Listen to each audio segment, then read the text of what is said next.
Hi there. Hope you're doing really, really well on this Tuesday. As mentioned, I typically make these videos on Mondays, but yeah, things just happened. It didn't happen that time, but super happy to be here, and we have a bunch of questions to go over. And thanks everyone. Thanks everyone for sending comments and questions. I really, really appreciate it. And as always, nothing here is medical advice. I just realized I don't have my glasses with me. All right, I'll do some squinting. Okay, that said, let's jump in here and look at an email from Michelle. Let's see here. Make sure this is still working. Yeah, this is still working. Okay, from Michelle. So Michelle asked me a question here 4 days ago. Hi, Daniel. Just want to let you know all is well in my world. No big or interesting sleep issues. I can't thank you enough. I have a question for you. I have a yearly blood panel done for a routine annual physical. I've been having some issues with my cholesterol rising over the past several years. I was told that I needed to go on a statin drug, which I will never do. In researching this latest information around cholesterol, I came across the concerns over poor sleeping contributing to the problem. Also stress, anxiety, diet, and on and on. Have you ever seen any information on lack of sleep with regards to high cholesterol? This year was full of stress off and on. My numbers jumped significantly. Just wondering if they're related. Thanks in advance. So here's the thing. First of all, again, Michelle, thanks for reaching out. And I think, first of all, we should, myself, I tend to sometimes overlook the positives here, which is no bigger interesting sleep issue. That's fantastic. Because I remember you had a lot of time. I think you had insomnia for quite a long time, Michelle. If I remember correctly, you had tried CBT and kind of didn't, you didn't quite follow through with it. Maybe it wasn't, whatever happened. Like you got back on it, and you did really well. So, not having any interesting sleep issues. That's fantastic. I'm super, super happy with that. That's amazing. Now, the question here is, could poor sleep contribute to high cholesterol? And here's the thing, that although I haven't read any articles on this particular subject, I can still answer the question. And here's why. The only way to really establish something, a causality, meaning like, does this cause this, is to do like a randomized study. Well, not entirely true. Well, if you have something like smoking, for example, and you see over time that only people that smoke develop this form of condition, only smokers do that, well then, you have, I think you can establish causality. It's nothing else. That's you can establish that. But apart from, kind of obvious things like that, the only way you can establish that, let's say, poor quality sleep or insufficient sleep causes, let's say, high cholesterol, the only way to prove that would be to take a whole bunch of people, and let's say 2,000 people, and you make half of them have sleep problems, and you make sure the other half does not have any sleep problems, and you follow them over years, really, and then at least months. I mean, a week or two, I don't think that's even feasible. But in fact, my point here is that this is not feasible at all. But in theory, like, the only way you could prove that would be to be this long term, and even if you did that, even if you did a long term study, then what would that prove? Like, if you just increase the cholesterol levels, like, does it really then lead to negative health consequences? That will still be an unknown. It will still be an unknown. But my point here is that this is impossible to do. You cannot induce insomnia. You cannot induce sleep problems in someone, and so you can never actually prove. You can never prove that, or it's like, it's so unlikely that I think it's never going to happen. It's so improbable that anybody can ever do this, that I can say with confidence that it's not been proven. And as in, and for some reason, sleep seems to be, sleep is always blamed for a lot of things, and there's no evidence for sleep problems causing anything really, except what we know, that you feel tired and you have trouble focusing and things like that, of course. But health issues, nothing has been proven. So what if, and also, and the implication, like just saying that how's that going to help one sleep better? That's another very important question. So I felt I was rambling a little bit right here, but Michelle, anybody else listening, what I want to say here is that it's impossible to prove that short sleep or trouble sleep will cause high cholesterol. Impossible to prove. So anybody who says that, it's not based on a kind of randomized control study, because that would be the only way to prove that. All right, I hope that still helped Michelle and anybody else tuning in. And with that said, let us move on to let's see, I think this is a message from Vincent, but he didn't have a question that time. And now we are going to move on to a couple of questions from Scott. And in the latest, I think that was about what's that going to be, like 4 or 5 days ago, I talked about an email from Scott, and here is another one from Scott. Thanks for your latest response. We've communicated a few times in the past. I've been dealing with insomnia for several years. It started out with a high-stress job that I stayed in for too long, as my health, in particular my sleep, spiraled downward. Anticipatory insomnia was a primary source of my sleep troubles. My main trouble is falling asleep.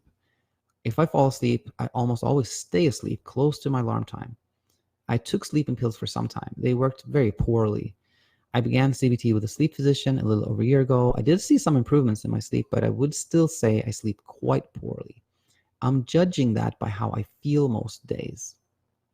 I have been off sleeping pills since about the beginning of September. I came off them slowly. As I've shared with you, it is my goal to sleep pill-free. I basically use a CBT approach to my sleeping schedule. I usually go to bed at midnight, and my alarm is set for 6:15 a.m. In my last email, I shared with you about a couple of bad nights. But more accurately, it was a couple of bad days. It felt okay at night. I just couldn't sleep. The night before last, Thursday night, I was very tired. I was nodding off as early as 9:30 p.m., but I stayed awake as I always do and went to bed at 11:45 approximately. I believe I got good, deep sleep that night, and yesterday was a pretty good day. I was certainly wide awake all day. Even as night came and I was relaxing at home, I was just very wide awake. Given how wide awake I felt, I did take 5 milligrams of lorazepam to chill out. I didn't feel anxious. It was just the opposite of tired. Watched movies, and at 1:12 decided to go to bed even though I didn't really feel tired. I did fall asleep right away. I don't understand why I got some sleep last night and not those other nights when I felt the same way. Kind of seems like if I continually get mediocre sleep, it keeps me tired enough to keep getting mediocre sleep. But if I sleep really well one night, it can hurt me the next. Does this make sense? Yes, it does. And we'll get back to that. My questions is, it seems like I've stopped making progress in some ways. When I'm getting some regular stretches of reasonable amount of sleep, it seems like I lose more of the sleep cues I have, like feeling sleepy, than after a bad night when I'm really tired the next day. Often I will go to bed because it is around my bedtime without feeling very tired. In your experience, will this change back to more normal sensations of sleepiness in time? I've gone in one instance as long as 2 weeks sleeping every night for about 6 hours, but it is always broken up really bad nights where I don't get any sleep. I recognize that everybody gets bad sleep now and then, but not this severe. Will this continue to improve? Last, all these questions are in the context of someone who has been experiencing insomnia for several years. I know that the longer you have dealt with insomnia, the harder it is to let go of. Yes. Is it realistic to think I will keep improving, get back to normal, given how long I've had insomnia? Thanks, Daniel. And then I think he added one more thing. I will sleep. That is, will my sleep continue to expand as I still don't feel like my old self most days because of insufficient sleep? Got it. Okay. So first of all, thanks for sending this email, Scott. Really appreciate it. And also, improvement is something always to celebrate and be happy about. So the fact that you have seen some improvement with CBT is good. I'm happy that that happened. Now, this said, let's start off by looking at some details and then kind of like take a bigger picture view. And so we can go over from the beginning here. My insomnia started after a high stress job that I stayed in too long. You know, as I talk a lot about this 3P model, which I don't want to go through the whole thing again, but just very briefly, it's like there's a trigger, and then there's a reaction to the trigger, and then that reaction kind of like perpetuates the insomnia. So what happens is, let's say you're in a high stress job. When you are in a high stress job, it is completely normal not to sleep well. You know, that's kind of a normal response to stress. But then what happens is eventually one identifies insomnia as like, this is a real problem. And you said here, like, my health and particularly my sleep spiral down. I don't know if this happened to you, Scott, but you know, for example, you can start thinking like, oh my gosh, I'm not sleeping. This is going to negatively affect my health, which there actually isn't any evidence for. If you think of health as like, you know, diabetes and heart conditions, things like that. If you think of health more as well-being, well, certainly insomnia affects that well-being, you know. But, you know, that's just an example of how you can start forming kind of fears and beliefs that if I don't sleep well, I'm going to get Alzheimer's disease or things like that, that can then start driving the insomnia. And then you start doing things like, you're like, I have to do something. I'm going to try like not watching TV before I go to bed. And then that doesn't quote unquote work because it can't work, but it doesn't work. So then you become more anxious and then you do more things. And that's kind of the spiral of it. And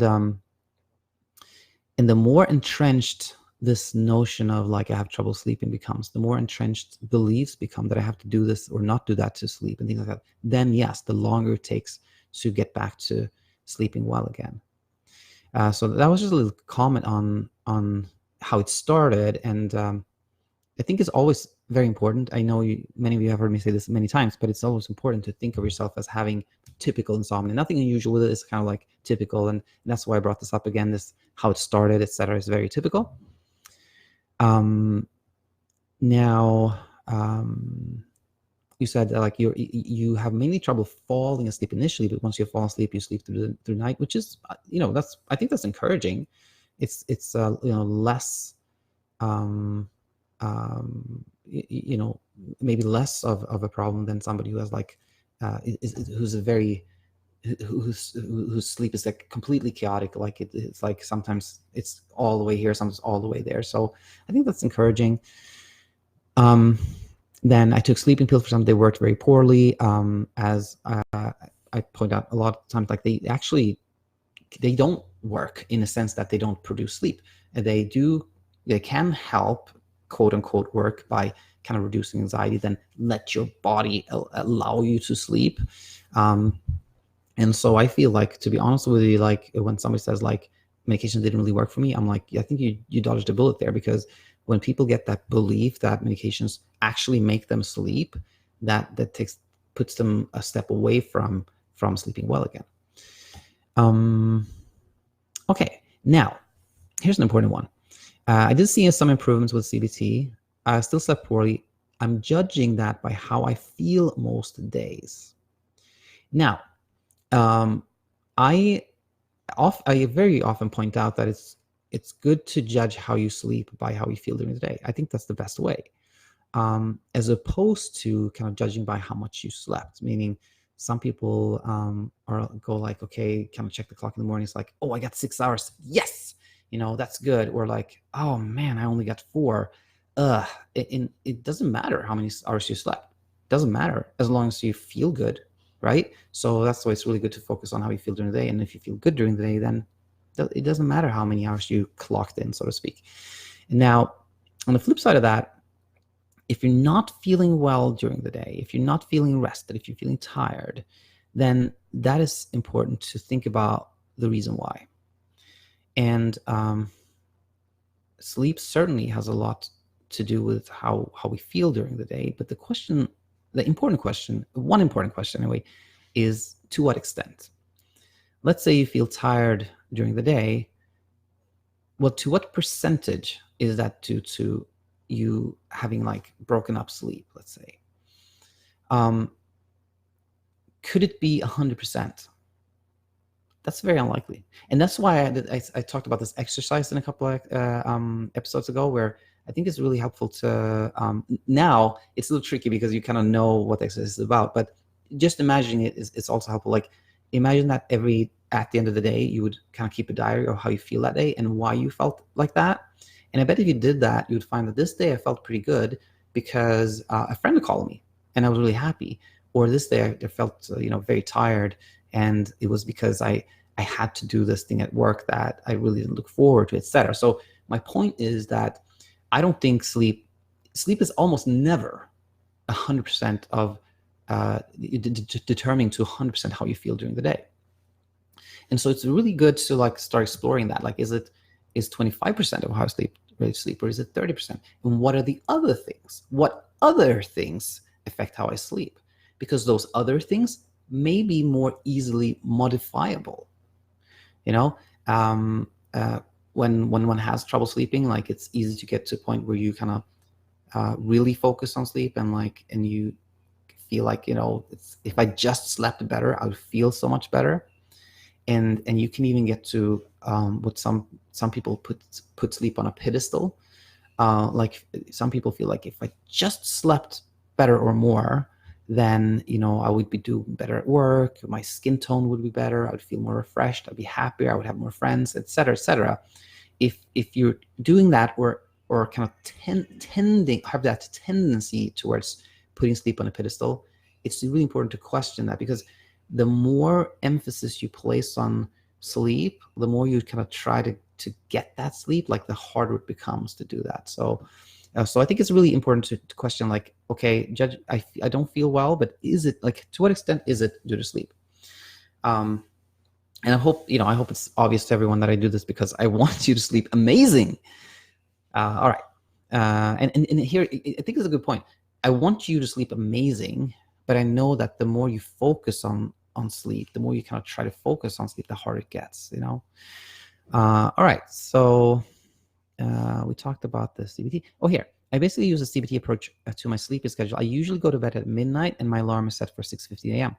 Some people believe that CBT is kind of like you should go to bed this time and get up at this time. In reality, the way I see it, it's like, yes, you should get up same time every day or about the same time every day. That's important. But then really don't focus so much on the bedtime.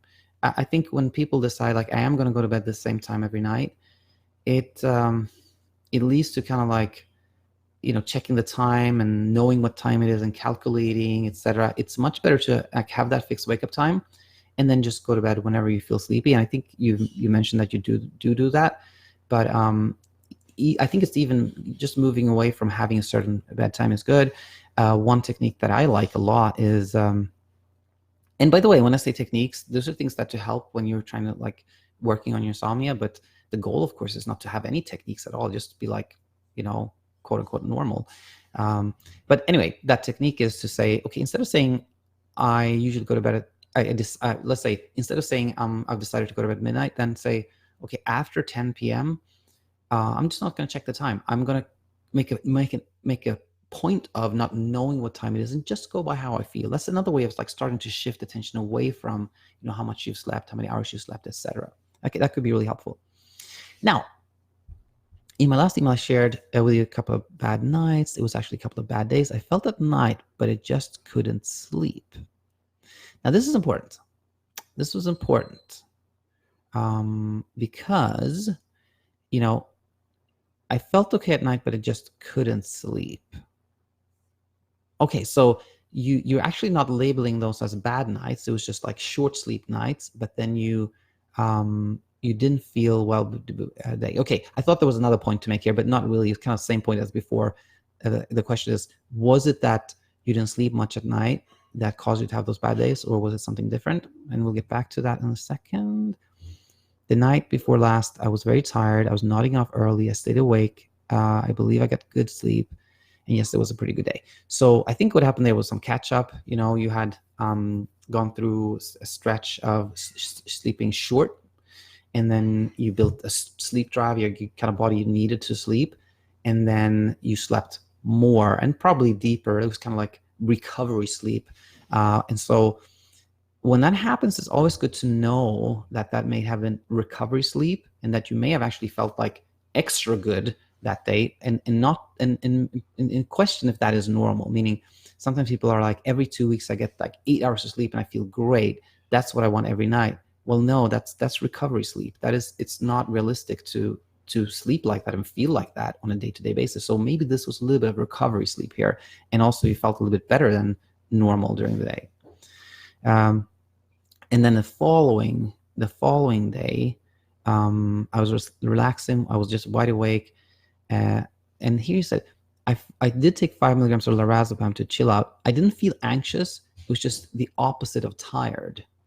And the way I think it is, like, I don't know if you took it, you said you're opposite of tired. So maybe you did take it to kind of like start feeling tired.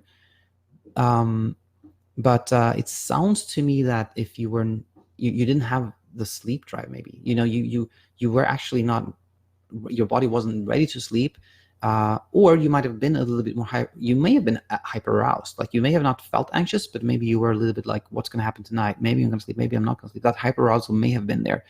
And then you said, I watched movies, and at 1:12 decided to go to bed. Now here we see you knew exactly what minute it was, 1:12.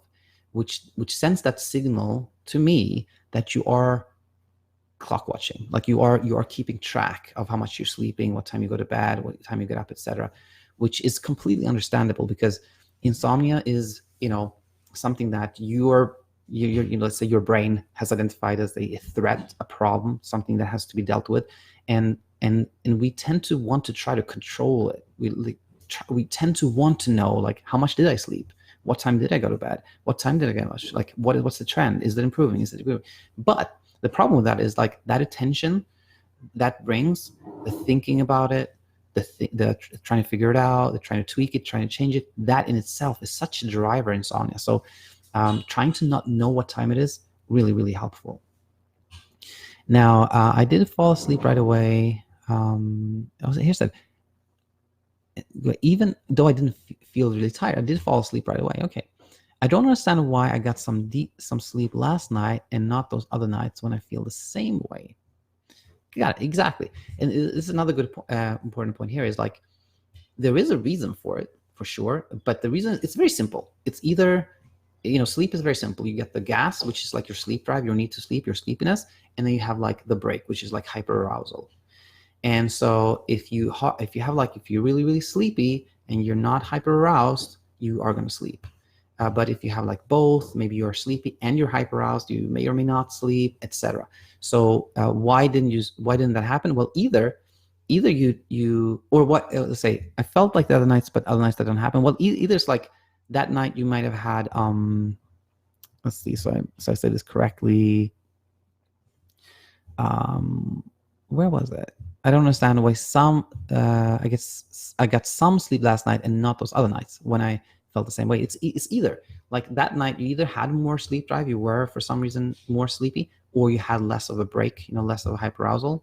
But the most important point here is that the trying to figure out why that was a good night or why that was not a good night leads to that belief that there's something to figure out. Like, trying to figure out, the process of trying to figure it out can create a belief that it is figure outable, that there is something that you can figure out. And the whole process of trying to figure out just creates more preoccupation, attention towards insomnia. And the key to like really getting good sleep is abandoning any effort at trying to figure it out. Yeah, it kind of seems like I continually get mediocre sleep. It keeps me tired enough to get mediocre sleep. But here's the thing, like,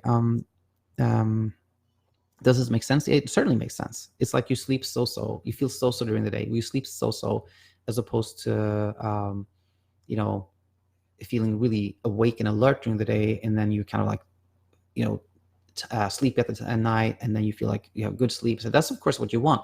But again, like the wanting to sleep, like trying to get more sleep, trying to get better sleep, really sabotages the whole effort in a way. So acceptance is powerful. And I talked about David. I think I called it, I don't remember what I called the episode, but he had really, acceptance had been the key to him. So this is super hard to do, but if one can like say, okay, I'm not getting fantastic sleep, I don't feel fantastic, but I'm not going to try to change. I'm going to actually, accept that. And accepting is like not resignation. Resignation is like, I give up. I'm done with this. Like, it's kind of negative. Acceptance is like, well, that's the way it is. And it's like, it's 72 degrees outside, and I'm going to accept that for now. I'm getting mediocre sleep. I feel mediocre during the day. Guess what? When you do that, you can really start shifting attention. You're like, okay, well, that's it. I'm not going to work more on my sleep. I'm just going to do other things that I enjoy in my life. And guess what happens to sleep then? It gets better. It gets better because less attention, it gets better. All right. My question is, it seems like I've stopped making progress in some ways. Typically, when people ask, like, when people say, like, I learned this from Sasha Stevens. She writes in her book, like, when people say to her, like, I wonder why I'm not getting more sleep. And she's like, well, that's the answer. You're not getting better sleep because you wonder why you're not getting more sleep. And it's like, I wonder why I have stopped making progress. Well, you stop making progress because you're wondering why you've stopped making progress. It's kind of like how she would twist that. When I was getting some regular stretch of reasonable amounts of sleep, it seems like I lose more of the sleep cues, like not falling asleep, than after a bad night. Often I will go to bed because it is around my bedtime without feeling very tired. In your experience, will this change back to more normal sleep sensation? Yes, I believe that. And I think the reason why a lot of people don't feel tired, in your case here, around bedtime, I don't feel tired, or a lot of people are like, it's weird, I sleep very little, but I don't feel tired during the day. Those are signs of hyperarousal. You're not frankly anxious. You don't necessarily feel anxious, but there is some kind of preoccupation, a little bit heightened state of alertness in your brain going on that keeps you from feeling tired. And when you kind of like shift attention away from insomnia and you can do other things that you enjoy in your life, etc., and that hyperarousal goes away, then you start feeling sleepy again. And a lot of people are like, whoa, I can nap now. I can sleep during the day. It's like the hyperarousal is going away. Last, all these questions are in the context of someone who's been experiencing insomnia for several years. Will my keep improving get back to normal? I feel like there is, if somebody's had insomnia for like 10 years, then there may be a little bit of aging factor. Like we get a little bit less quality sleep as we get older, a little bit more fragmented sleep, etc. But kind of like if we take that factor out of the equation, there's absolutely no reason to believe that you, Scott, or anybody else couldn't sleep just as good as they did before the insomnia started. There's no reason to believe that. Nothing has changed, So I absolutely think someone like yourself can get back to baseline sleep. And I guess just a final comment of that's like the baseline can be a little bit deceptive, because when you don't have insomnia, you don't really think so much about sleep. And when you think back upon it, you can be like, I used to sleep 8 hours, I used to sleep great. But that it could be, you may kind of like have what do you call like that, like when you look back upon something, it can look better than it actually was. So again, like having like kind of like more an acceptance standpoint can be really helpful, and shifting attention away from sleep. And then guess what? When you've done that, you may come to a point in a couple of months where you're like, whoa, I haven't thought about sleep for a while. And guess what? I'm sleeping pretty good. So Scott, hope this helped. And I believe you're going to make a lot of progress, because you seem like, you're asking really good questions, and I believe you got this. All right. And now moving on here is an email from Tash. Came in 16 hours ago. So I contacted you about 2 months ago, and I was averaging 1 to 2 hours per night of sleep with a window of 12 a.m. to 5:30 a.m. I'm averaging 3 hours per night now of broken sleep after changing my sleep window to a grueling 1 a.m. until 5:30 a.m. instead.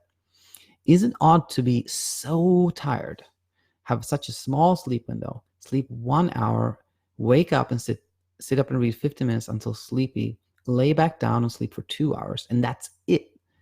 I go to bed at 1 a.m. to 5:30 a.m. This is not ideal, but Nothing else seemed to budge, sleeping only 1 to 2 hours.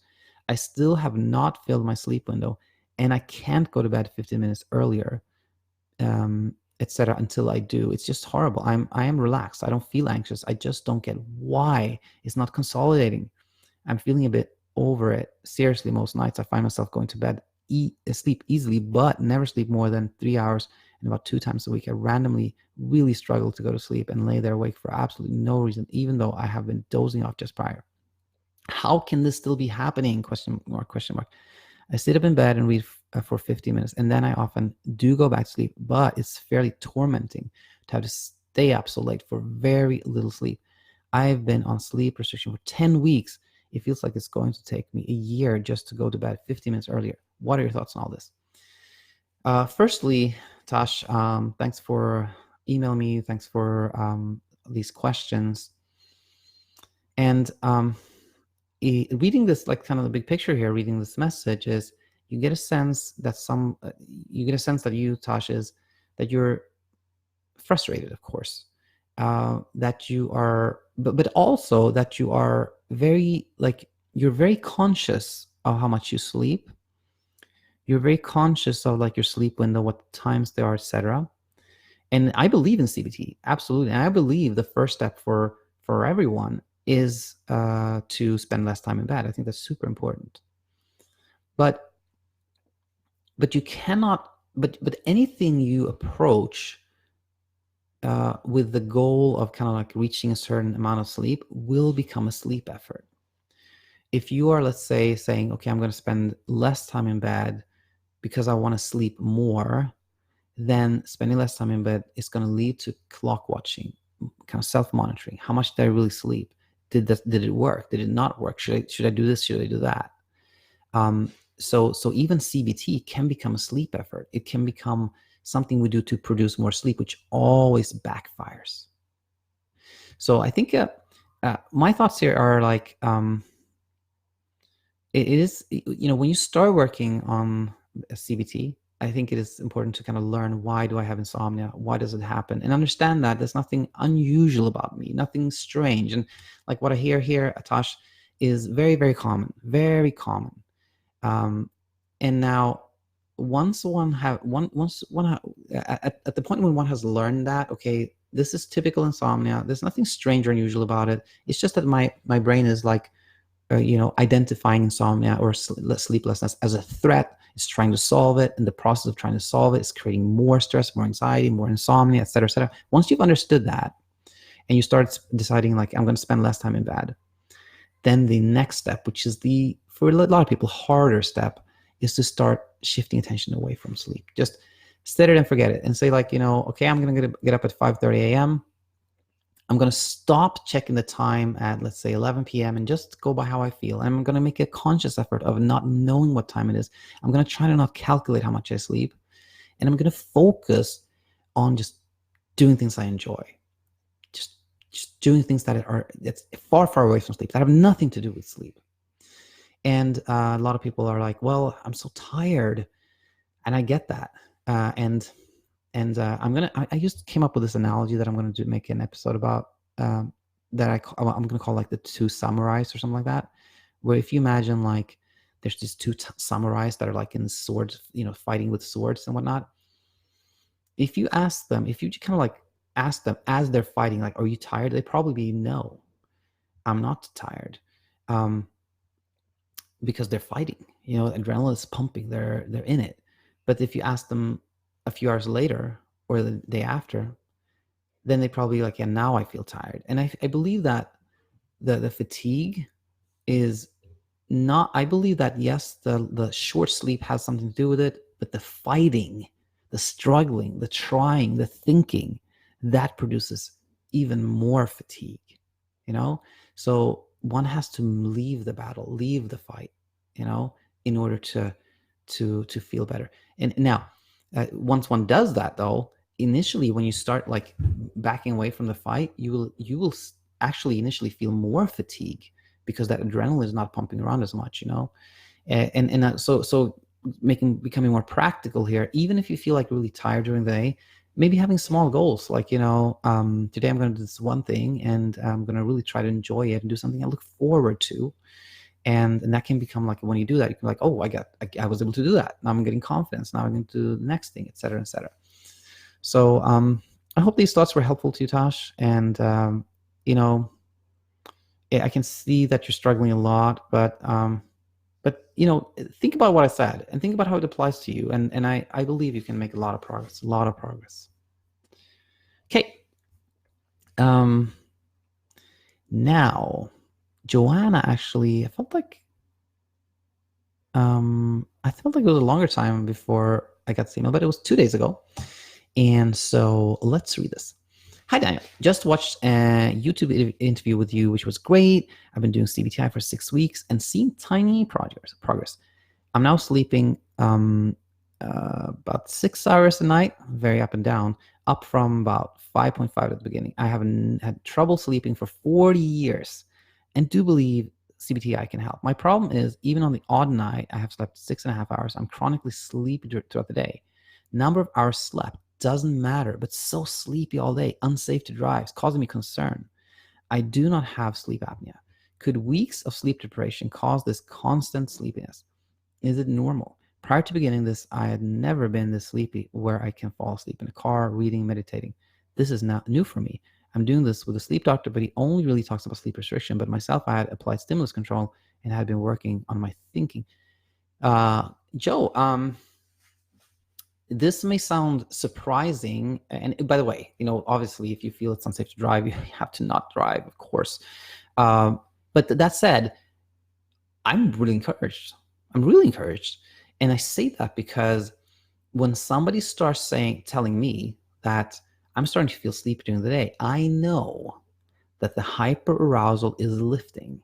And it's kind of timely because I just talked here about this analogy that those two samurais that are in fighting. The fact that you're starting to feel more sleepy is kind of like you're starting to abandon the fight.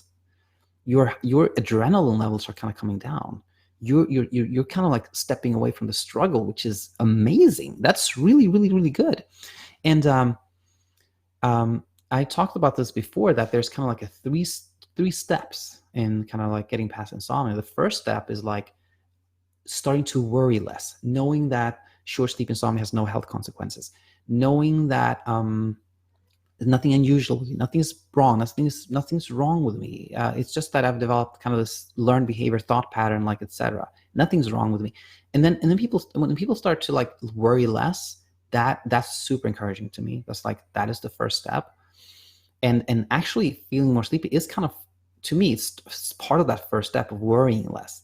Now, the point here is that doesn't, like, worrying less doesn't necessarily, or feeling more sleepy during the day, doesn't necessarily make you sleep better initially, but it's the first step. After that comes like, okay, now I'm sleeping a bit better.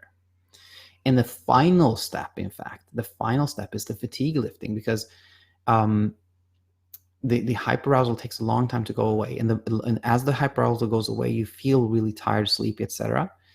And it can take a while before that hyperarousal has completely lifted and you have completely kind of recovered. You're starting to sleep good again.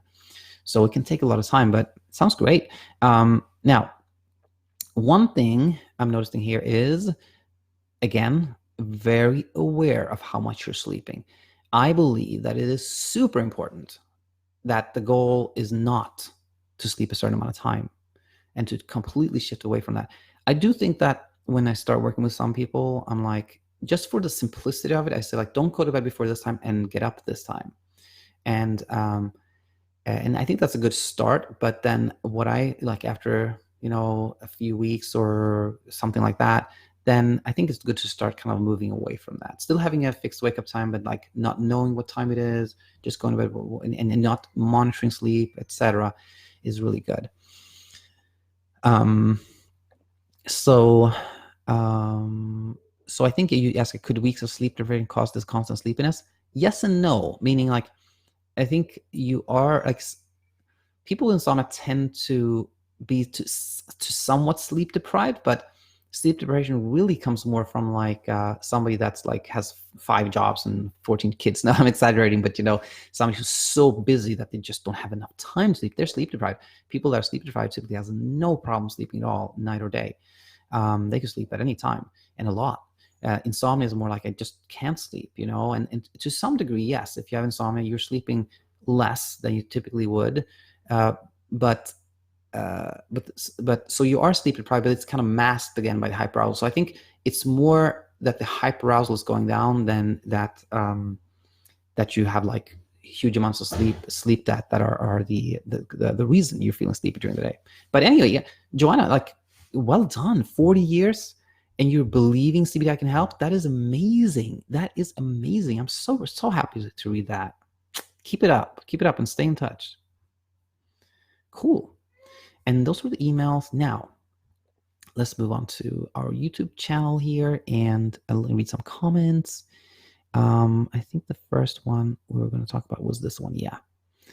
Callie, I never forget, there was one time where I was in Texas, I think, and you were going to go on vacation, Callie, and you were kind of worried about it, but then you went on vacation and you had a great time. Really cool. Anyway, so hi Daniel, writing back here again. Dang it, I thought I could stay. I thought I could stay away. Good news is I know I can sleep, and I had been sleeping well for weeks, 2 months on end with no worrying. Tonight, someone said to me, "You've been sleeping a lot better." This made me go into a downhill spiral again. It caused me to think about it. Now it's 2 a.m. and I don't want to go through this again. I thought I was over it. Just those words sent me back into this anxiety-ridden worrying about sleep. This really sucks, and I'm so upset. Check this out. It could be anything can trigger like anxiety or like sleeplessness like that, acute insomnia. And I mean, the difference here is that if somebody told somebody that don't have any trouble sleeping, like, you've been sleeping great, then that wouldn't trigger anything. They'd be like, yeah, well, I guess so. But once you've had insomnia, of course, that could trigger this, like, yeah, I have been sleeping better. What if I go back to have insomnia? Why have I slept better? What did I do? What have I not done? What if it happens again, etc.? That can, of course, trigger insomnia. But here's the thing.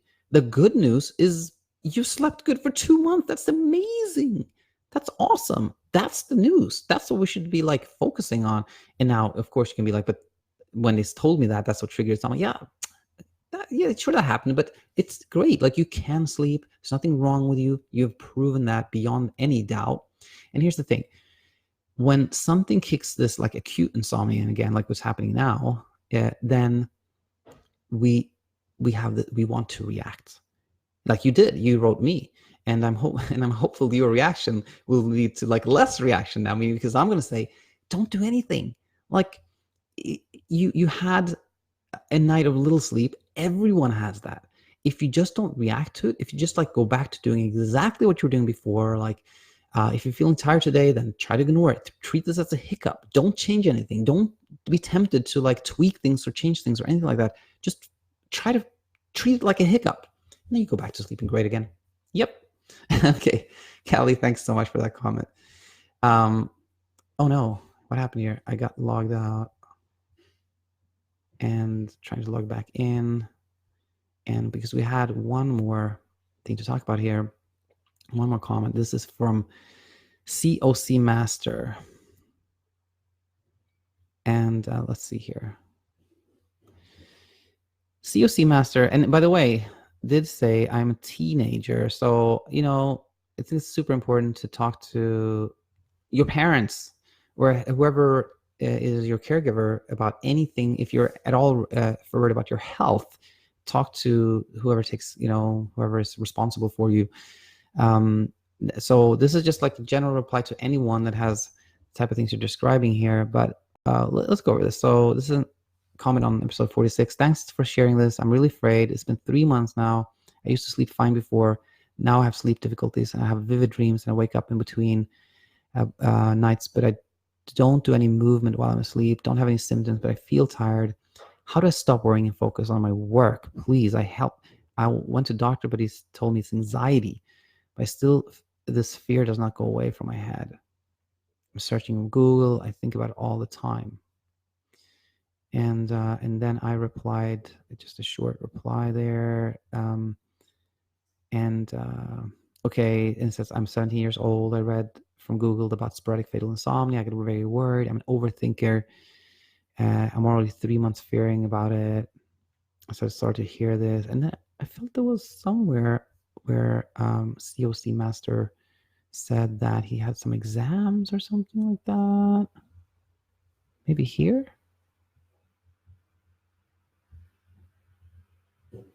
I'm not sure. But here's the thing.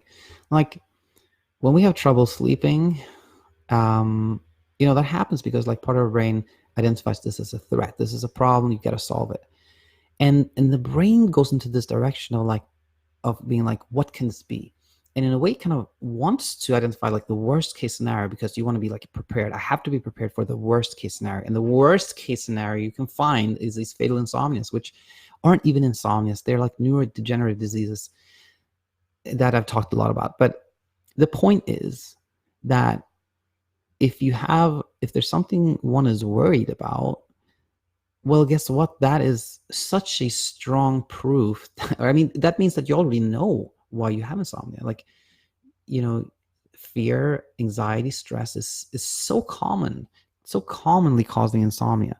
And what happens to a lot of people is like this, yes, but my insomnia is different.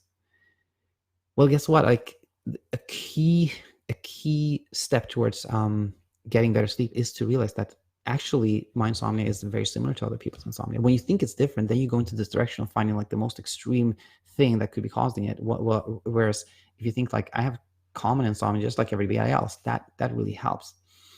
Now, another thing here is like a lot of people are like, I did the gas and brake analogy before. Like, gas is like our body's wanting to sleep, like sleepiness, and then the brake is kind of hyperarousal and anxiety that's keeping us from sleep. And what a lot of people want to work on is the anxiety and that keeps you from sleeping, which is completely understandable, and that is part of the problem. But whenever you directly kind of address anxiety, it just makes you more anxious. Like, if you're doing something to try to make yourself less anxious, well, guess what? You're kind of thinking about the anxiety. You're trying to like figure out how to. It's that process makes you so anxious. So for insomnia, it's really, I believe the gas is like the key. Like, getting up early, spending less time in bed, just because that builds sleep drive. It also is the psychological step away from wanting to sleep, and so I think that's easier. Like, it's really, you can't really. And you say here, I went to the doctor. It says anxiety, but this fear doesn't go away. It's kind of like, even if you tell somebody like, well, you're just anxious, and even if that person is like, yes, I think this is all anxiety, that doesn't necessarily help. So I'm happy you saw a doctor, and of course, as I mentioned, you have to talk to your parents and anybody else that is involved in your care. But I think this is a general good to know that the key to, like, you can't really like turn your brain off. There's no kind of trick for that, or like turn the anxiety off. And I think for sleep, for trouble sleeping, the best thing to do is really kind of attention shifting, like spending less time in bed. But other than that, just like try to do things you enjoy, that you make you happy, and that kind of distracts you from that anxiety, and like that really helps. And was there anything more to add? I don't think. I think I answered it. Like, so yeah. Anybody, any more questions? Please let me know. COC Master, everybody else. I hope this has been helpful. And in fact, there was one more thing. Jay, of course. You shall not forget about Jay. And we hear Safari. Here it is. Okay. So Jay said here, thanks for your reply. I also have another question. When I do my sleep study, if it comes back really off or I don't sleep at all, what will they do? I don't know that. But I think the way I see sleep testing is it's really about checking for sleep apnea. Somebody has sleep apnea or not. Yes, you do get like the brain waves, like you see how much REM sleep and deep sleep and slow wave sleep, etc. Somebody has. That doesn't really guide you. That doesn't really change anything. It's something you can do to kind of modify that. With somebody like yourself, Jay, that has that fear of sporadic fatal insomnia, maybe there could be reassurance there.